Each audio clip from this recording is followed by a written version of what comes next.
रसना बासना श्रवण रमण ए तो पशुतुल्य कर्म मनीष जीवन पाइछु जदि तू करि जा किछि पुण्य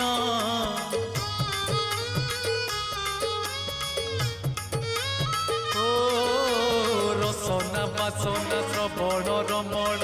ए तो पशुतुल्य कर्म मनीष जीवन पाइछु जदि तू करि जा किछि पुण्य एई माटी देह बौड़ा गाई जोठू आसीछि जीव पड़ेई एई माटी देह बौड़ा गाई जोठू आसीछि जीव पड़ेई तो साथी रे जीवेनी केही ठीक जीवन तो सेई जिए प्रभु नाम धरे नाही ठीक जीवन तो सेई जिए प्रभु नाम धरे नाही।